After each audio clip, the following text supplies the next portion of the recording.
All right, ladies and gentlemen, welcome back to For the Most Part. It's a lovely week. We are excited about this week's podcast.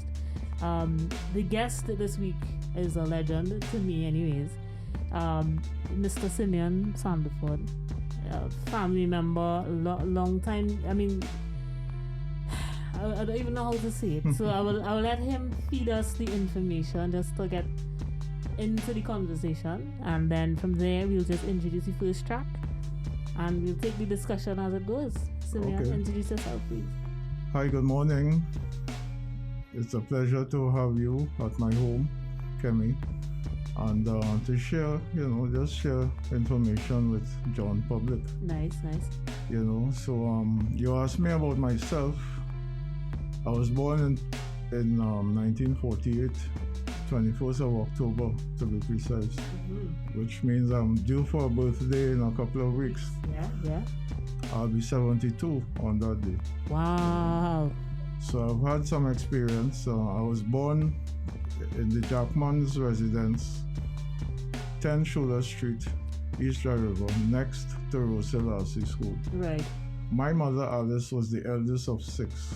So there was Alice, George, John, Hugo, Cedric, Gloria. Right. Not necessarily in that order. As far as music is concerned, City Syncopators was just down the road from our home, literally. And there was a guy named Harold, had a tailor shop, and at the back of his tailor shop, the instruments used to be. So my uncles, George and Cedric, were the ones who were into pan. Uncle John and Hugo was also into pan, but John was the bookworm. Right. He was the one who was the scholarship person and so on. That. Yeah. And he eventually became a meteorologist. Yes. But my mother, Alice, was her instrument was the piano. Right. So we actually had a piano at home as well. And on the other side of Laventille Road, there's a place called Alexander Place. My father was from there to Alexander Place, East Dry River, and next to that property was the Thomases, and you had Winthrop and Baldwin Thomas, and they had a combo called Five Fingers Combo. So I was in the middle of music from one grandmother to the next. Right? Callaloo. All right. But the thing about it is that I was always, I liked music. My father had a lot of classical records and stuff. I still have quite a collection here. Right. He was a classical person. Interesting. And but I used to pitch. You know what a bokeh is? When you take a marble and you pitch it on somebody's knuckles. Yeah. And that used to hurt and your knuckles used to swell. So I could not contest with my knuckles being swollen and going for music lessons with the piano, where the teacher would hit you with the edge of a ruler. So I begged my father, listen, if you want me to be in school and to be bright and things, let's ease off the piano lessons. So I never played any instrument. Wow. And which I regret up to this day. Well, I mean, but now here's the interesting thing. Simeon has been doing digital, well, I would say the cleanest form of, and being that kind of pioneer for recording live instruments and cataloging the pan. So you want to talk a little bit about that, how you got into that? Okay, let's fast forward to 1974, which is plenty years, right? So I have chewed up many calendars, as they would say on the radio. I joined the Bureau of Standards in 1974 as a standards officer. The organization was in fact set up then, so I was one of the founding members of the Bureau of Standards. And they put the names into a hat and chose me to go to India for specialized training in standardization, quality control, and technical writing. Right. So I spent a long time not a long time, 6 months there, and then I spent a couple of weeks in England and came back home and spent 7 years with the Bureau of Standards in all, up to I think It would have been 79, 80, around then. And then I said, listen, I'm going to venture into the world of entrepreneurship. So I left the bureau and set up Sanch Electronix to start to build speaker systems and to import equipment, matching equipment to work with them, right? So we had a good business going. But as things happen, you always have to be prepared, right? There were 4 successive devaluations in the middle of the 80s. The dollar went from 240, 360, 480, 625 in 4 years. And you couldn't get foreign exchange. Right. So in order to stay in business, we had to make a decision that we are going to get into the recording business. And we started with the recording of pan music, essentially. But in order to do that, we reached out to a company called Telarc in Columbus, Ohio. Okay, they have a huge catalog and they are now part of the Universal Group. But at the time, I made friends with the CEO of the chief recording engineer. His name was Jack Renner, and he came to Trinidad in 1984 with a portable system, and this is what intrigued me. A pair of microphones, omnidirectional high-intensity microphones, which I still have, and a digital music processor, and the information was stored on Betamax tapes. I don't know if you know about Betamax tapes, but you probably know about VHS. Yes, right? Yeah. Beta was the Sony version of those recording tapes. Okay. And we started in 1984 recording Exodus up in what is now Jack Warner's hotel, Scarlet Ibis Hotel it was at the time. Exodus Spaniard was in Scarlet Ibis Hotel, and the song was called Lucy in the Savannah. Lucy in the Savannah, I think it was Blue Boy was the singer. Right. And the arranger was the Headley Brothers. And when we brought that recording home here, I had a huge pair of speakers that we used to build speakers. And we put on the recording and play that recording. People thought that Exodus was up here.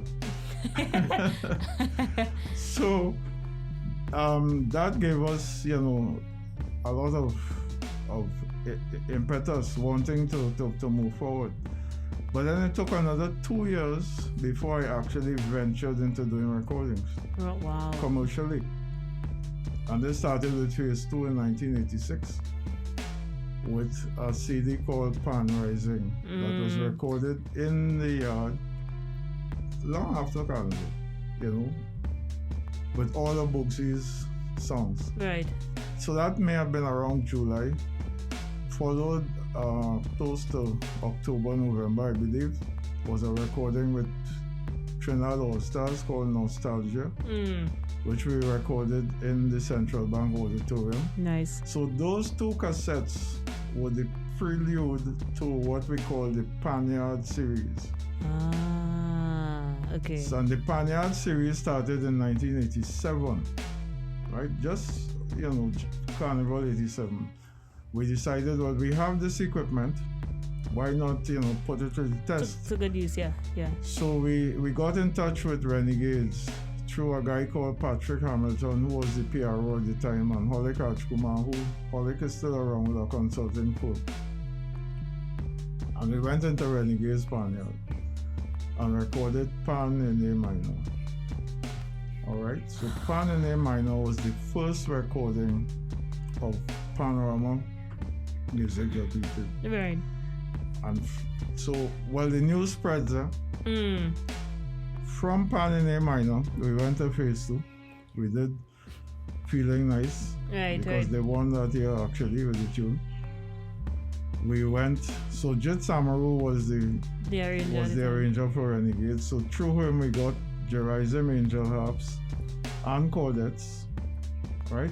Angel Harps in Arima, Cordettes in Sandy Grande. By that time, Ray Holman heard of it, and he says, well, come and do Exodus. He was doing Pan Woman at that time. So we did Pan Woman for Exodus. And the final song was Corita Banca. So those are the 6 songs that are on the first cassette called Panyard 87. When you go, let's talk a little bit about recording in a Panyard and the challenges of it, right? Yeah. Even though you have a portable recording system, All Stars tell me come for 9 o'clock.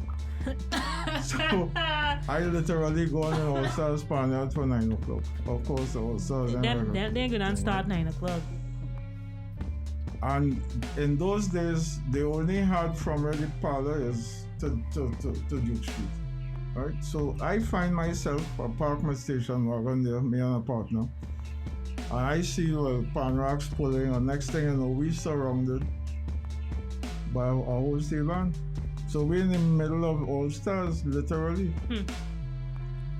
So there's a technique called ambience miking for omnidirectional microphones, where you put the microphones facing up in the air. Yeah. And you capture the sound.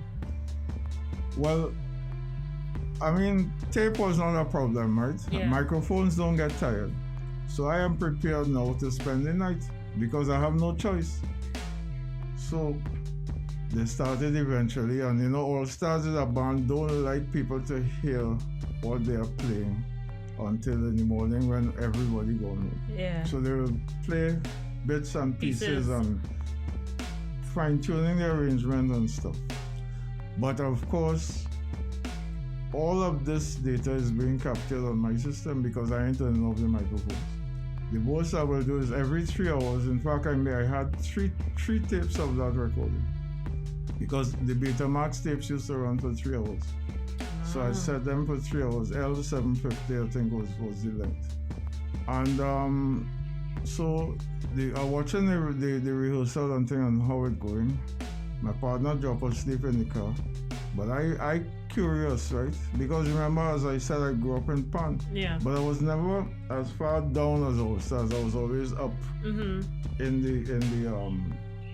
the syncopators, the Panyard and right? I see like Jerry Gemot appears, let's say around 1 o'clock in the morning, right? And Gemot this starts to dissect the sections piece by piece and drilling the band, right? And he, at the same time he's drilling the band, he is picking out people who's skating, right? So he said, I'm hearing somebody playing a bad note there. You play the run for me. And the guy would play the run and but making a mistake. They don't say, all right, we don't have enough time, right? So when we reach that part, you beat air, right? I leave him so. So the guys, eventually 3-4 o'clock in the morning, you see a portapello going. So you know that All Stars mean business, right? Yeah. And just after the pillow, you see some Tassa drummers coming inside, right? That was the Malik folk performers had Tassa.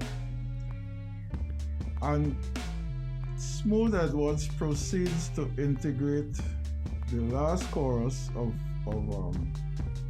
Corita Banca, Pan and Tassa. All right, and it took them maybe about 45 minutes to do that. And then they played this song maybe about 2 or 3 times.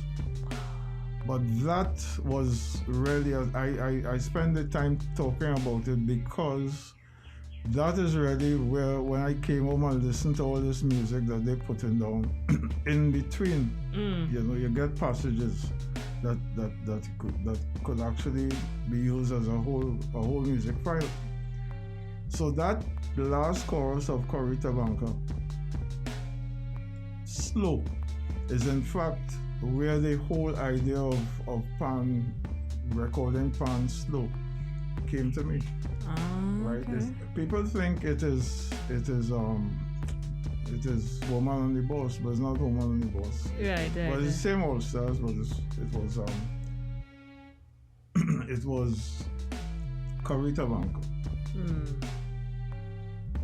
And so every year after that, when we went into the panniers, we would get them to play the music slow. And I've always commented on this, why are you playing the music so fast on stage? One, to impress the judges. Two, to show skill and dexterity. Three, to gallery, but not for longevity, because that music can't last. Yeah, it's not impressionable. Correct. And it's getting worse now. Now that you don't have the melodies to match like before, what are you going to remember? So you ask yourself, well, why am I in this kind of thing, right? So instead of wanting to go forward in terms of recordings and stuff, I prefer to archive everything. Go back into the archives. Go back into those alternate arrangements, because we have some of those. Bugsy changed a whole tune in a night. Yeah, I Woman remember. is Boss. I have that. So I have the first version of Woman is Boss, and then the one with the cacophony and stuff that they put in, right? So it's a whole story retelling there. Yeah. And no better way to tell the story than on podcasts, one, and two, to digitize the files and stream them from a platform where people can't really copy them, but they could pay a subscription to get these streams. Right. So that's my idea. Right. I don't know if I answered your question. But Yeah. Well, you did, and it leads us perfectly into the first song that we will share with the audience, which is Woman on the Bass by All Stars.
this is Adriel here, and that was Woman on the Bass by All Stars.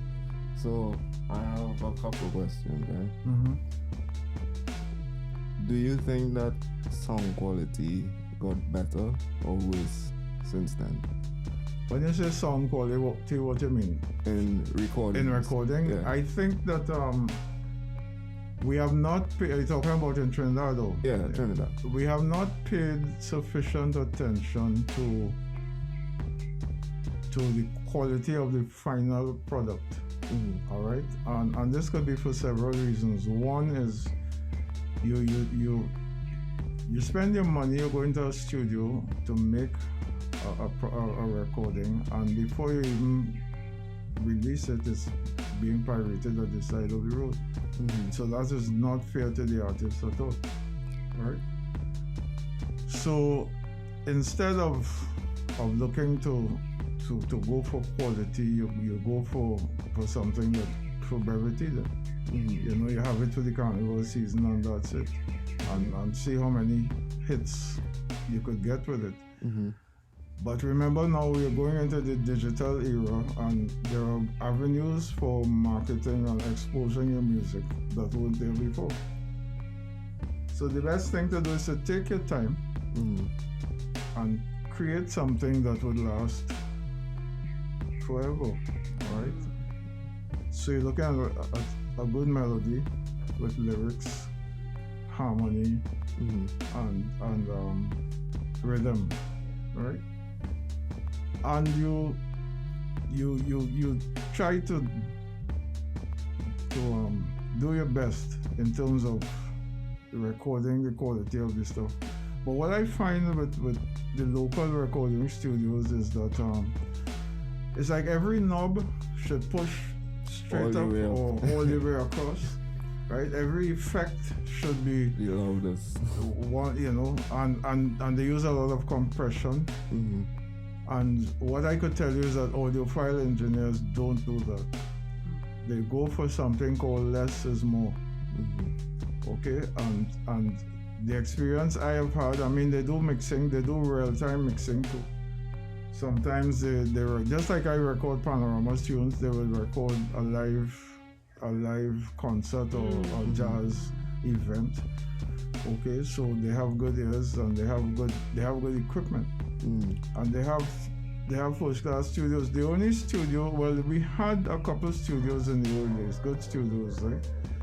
Like Semp and Amar and K8 Songs, I think, and so on. But everybody has gone from that to bedroom type studios. Small, Mm-hmm. where you don't, I mean, I don't think, for example, there's a studio in Trinidad now that you could put a C-band in. Let's say even of 40 people. Mm-hmm.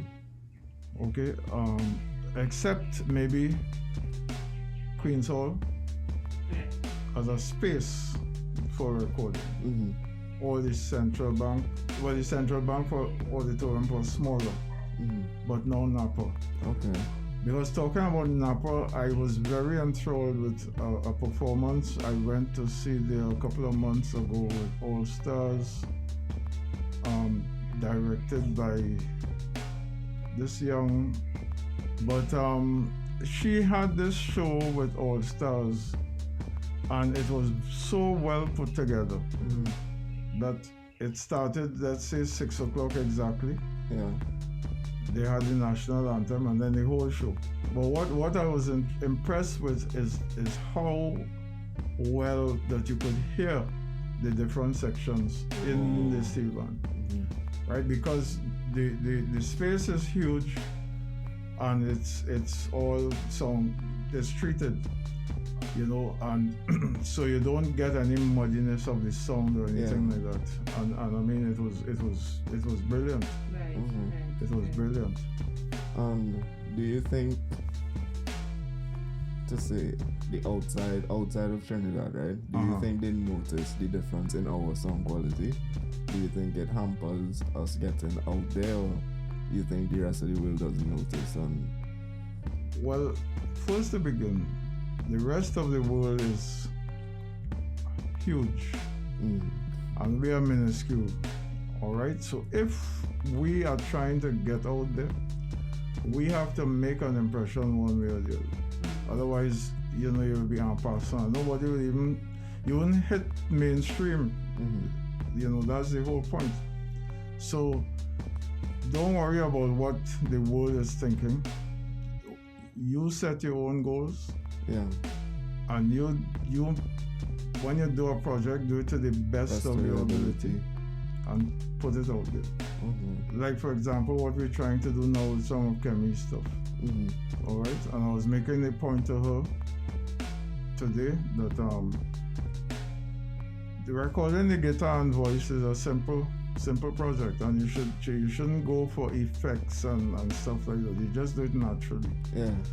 And have it, the sound being clear and crystal. And I sent her a couple of recordings, because one thing I would tell you is that every audiophile company in the world I have been associated with, so I know what quality is.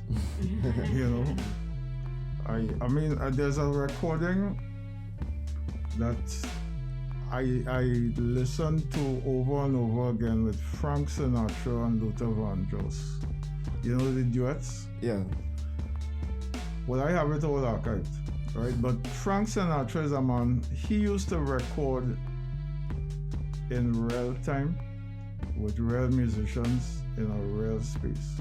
So Frank Sinatra is in the front and the band behind it. And if you hear, he and Luther Vandross doing this duet, if you hear the quality, the lady is a tramp. It's one of the recordings that I use for when I'm doing evaluations and stuff.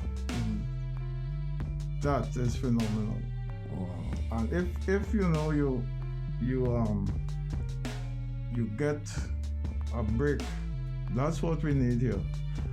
For good musicians, good artists to get a break with, say, a world-class recording studio outside that can really take us to that level. Because I was telling Kemi that there's an interesting parallel between her voice and our famous, I'm forgetting everything today, but Tracy Chapman. She reminds me a lot, and to think of how simple, the guitar and voice could go together. All right, but that style of music, the alternative, as you say, I think they could find a niche. Now the important thing is, I think the Grammys now have 130 something categories in it.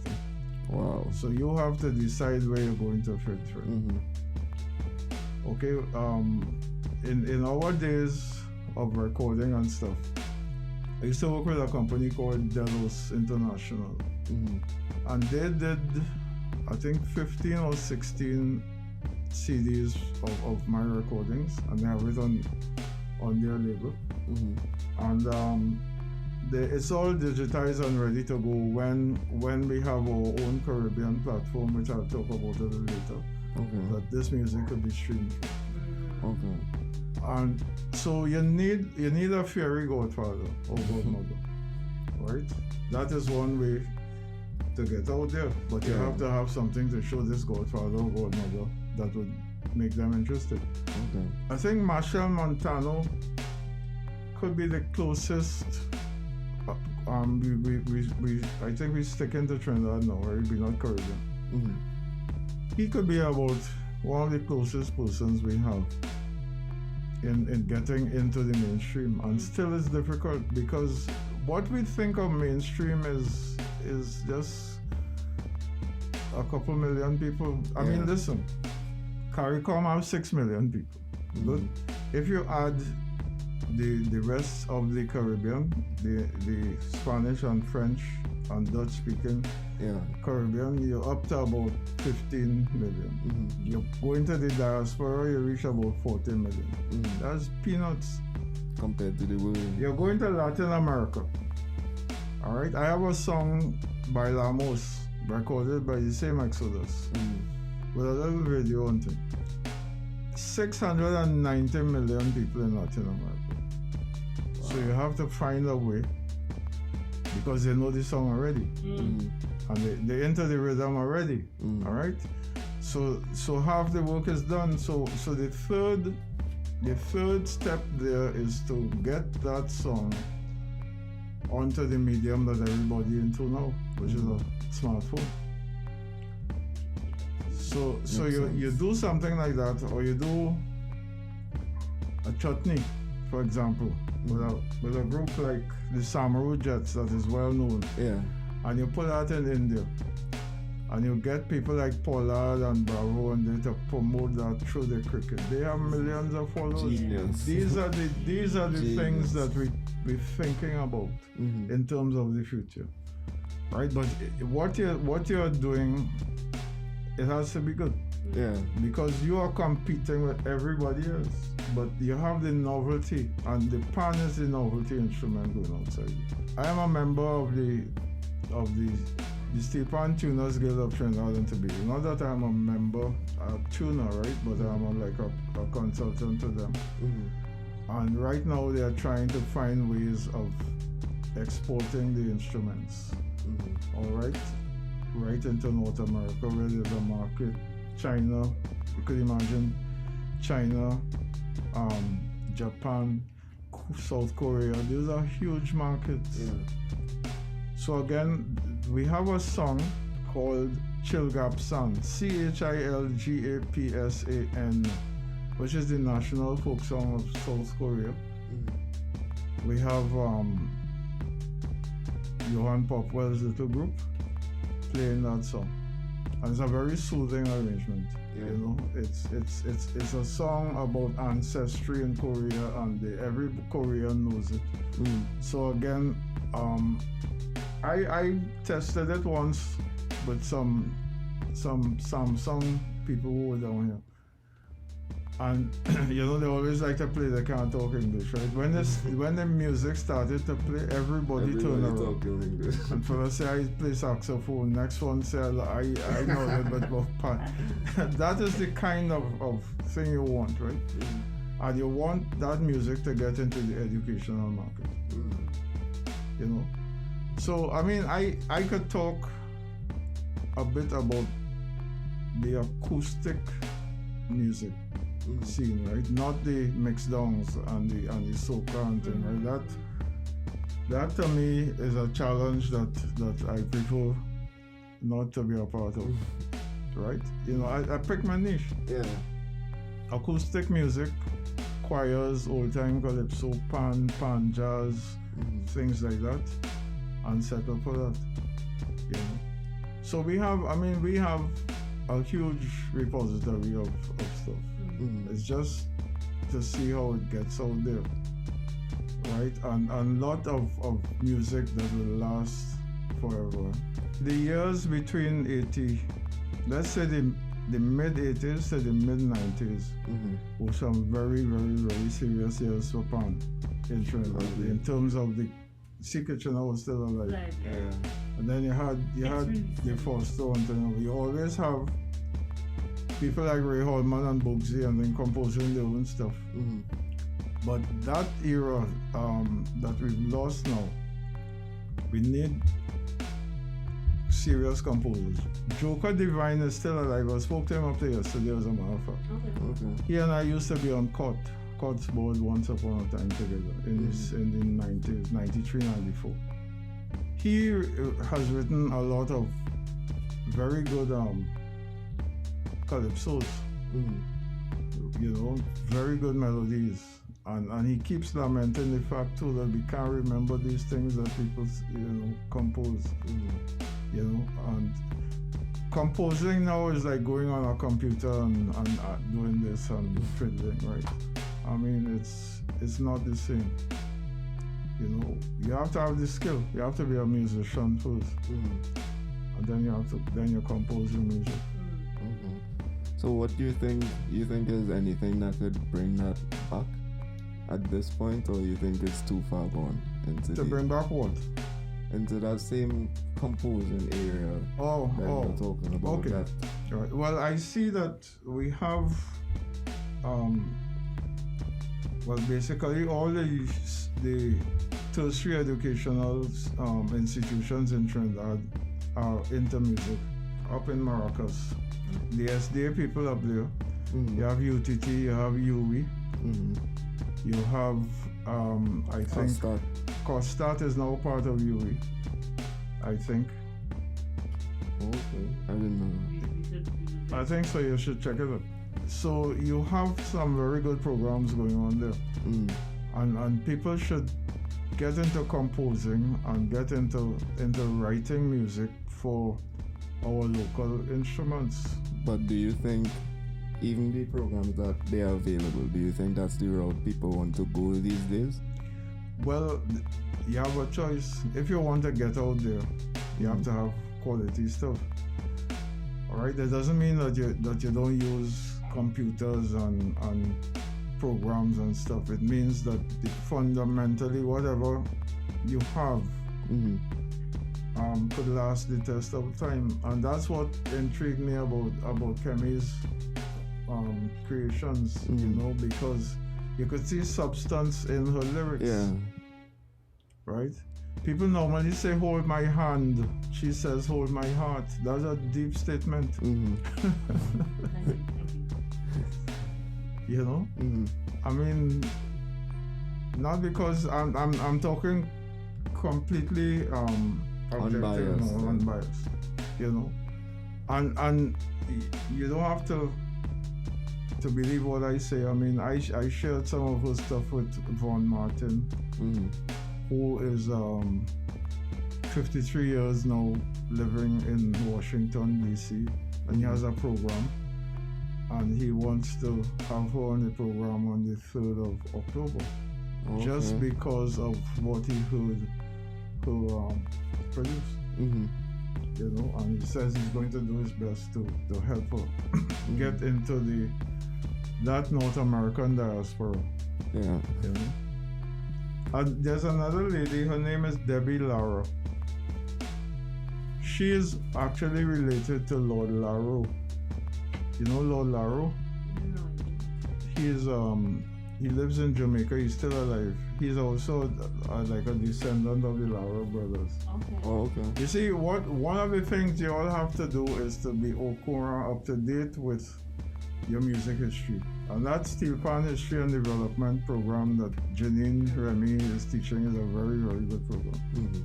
Right? Because you have to know where you come from to know where you are and where you're going. You know? So we have had, lots of great, in fact, between 1900 and I would say 2000 or so, we've had so much music come out of here. In terms of calypso and the different genres of music that we've done, soca, calypso, what else? Gospel, calypso, pan, chutney, all that come out from Trinidad. That's true. And we ain't even talked Tobago yet. True. You know, because they have a lot of folk music and folk choirs and stuff that second to nobody. You know, there's one group in Tobago that I did some work with. No, not even Signal Hill. I ain't even calling Signal Hill. Right? Yeah. This group is called Music Amateurs, and they do, I would call it Sunday morning gospel type music. But if you hear, just accompanied by piano, if you hear the quality of their work, you know, and some, you know, you have to pitch your work at target markets.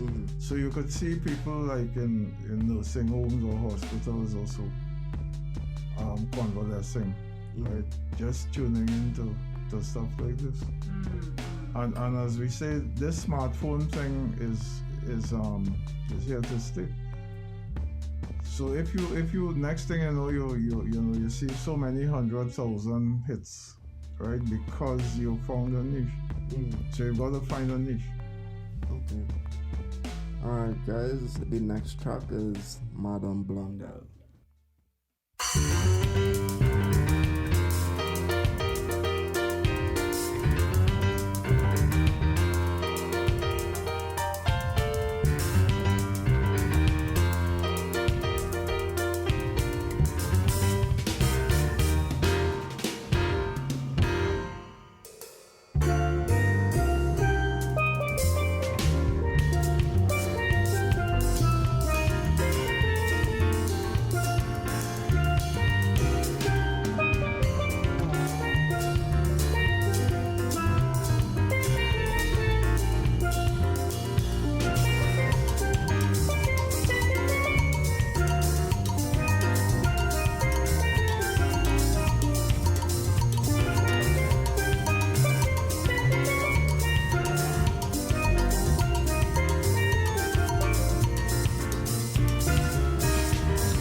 right, ladies and gents, so that was Madame Blondel.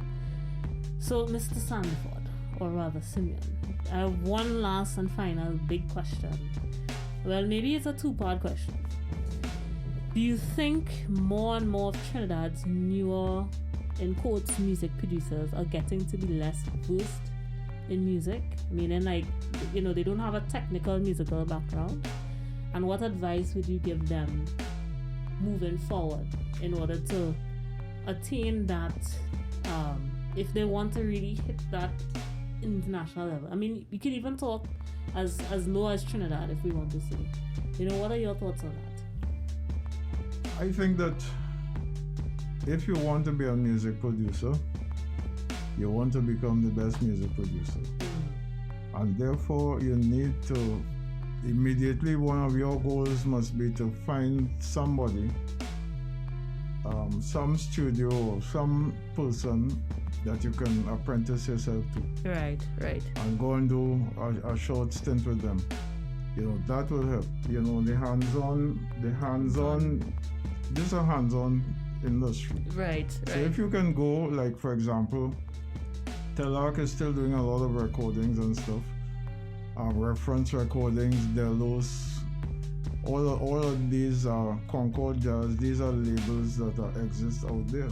And I'm not even going into Europe, England, and Europe because America is the closest to us. Right. There are a lot of good studios up in Canada too. Find a way to get yourself apprenticed into one of those programs. Well, of course, we have COVID now. Yeah. So that could be a challenge, but I suspect that a lot of these studios might have online programs courses, going on. Yeah. Online courses. Yamaha. True. It's just a probe and see.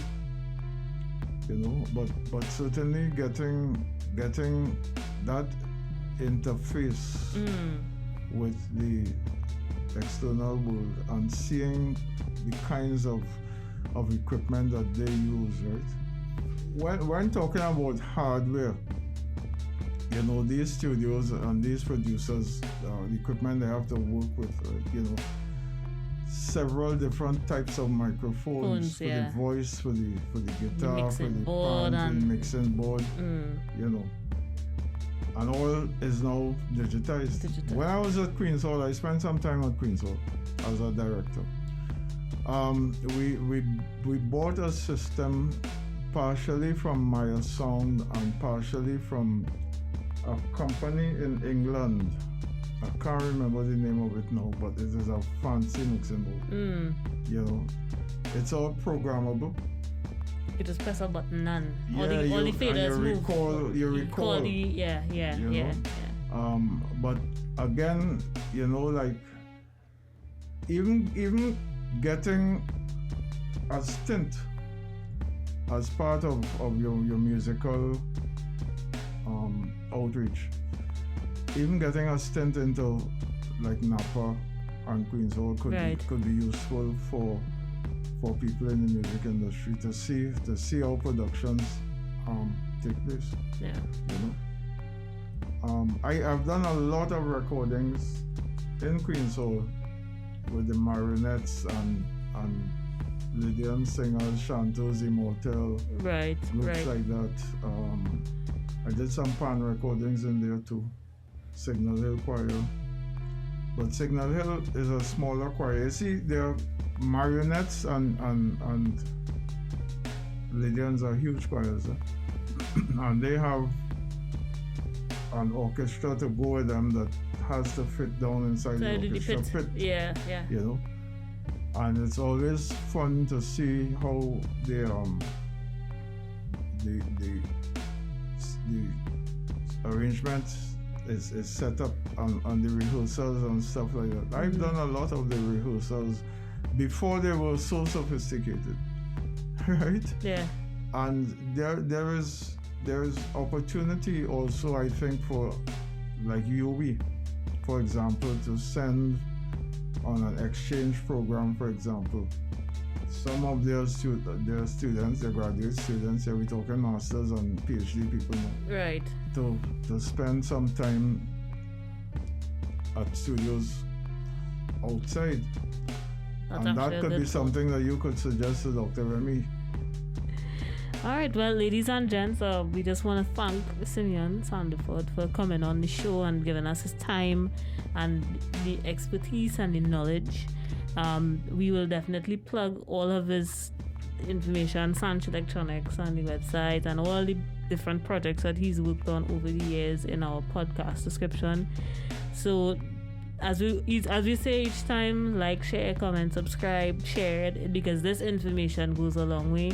And please don't hesitate to support our Patreon page, because that helps us help these particular artists and individuals that come on to our show.